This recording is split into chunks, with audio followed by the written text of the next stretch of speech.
যাবে সেইখানে নবীকে পাবে, যে নবীকে না চিনিব জান্নাত পাবার আশা নাই।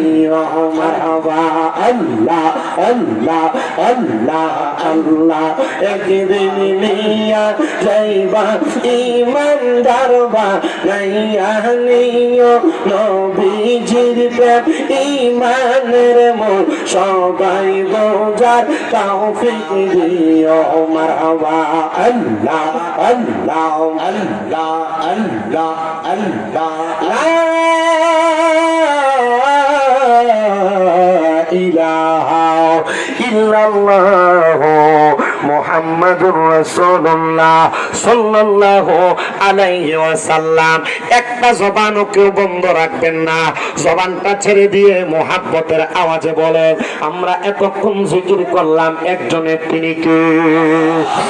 মুসলমান ইমানদার, আল্লাহ তাআলা জিকির করার আজকের মাহফিলে আসার, মাথার মধ্যে টুপি লাগানোর, শরীরে পাঞ্জাবি লাগানোর, মুখের মধ্যে দাড়ি লাগানোর একটাই মাত্র কারণ। কারণ কি?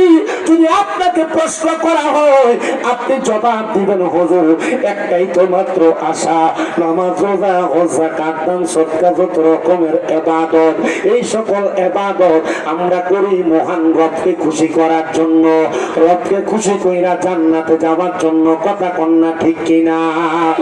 আল্লাহ যদি খুশি হয়ে যায় বান্দার জন্য জান্নাত অবধারিত। ও মুসলমানের একটু এবার অন্তরের কানটা লাগিয়ে শ্রবণ করার চেষ্টা করেন। ওই জান্নাত অনেক পরের জায়গা, জান্নাতে যাবেন আপনি অনেক পরে। জান্নাতে যাওয়ার আগে আপনি দুনিয়াতে সাকরাতুল মাউতের বিছানায় শোয়া লাগবে। সাকরাতুল মাউতের বিছানার পরে আপনার একটা স্টেশন আছে যেটার নাম কবর। ওই কবরের পরে আরেকটা জায়গা আছে, সেই জায়গাটা বড় মারাত্মক, সেটা হলো হাসরের ময়দান।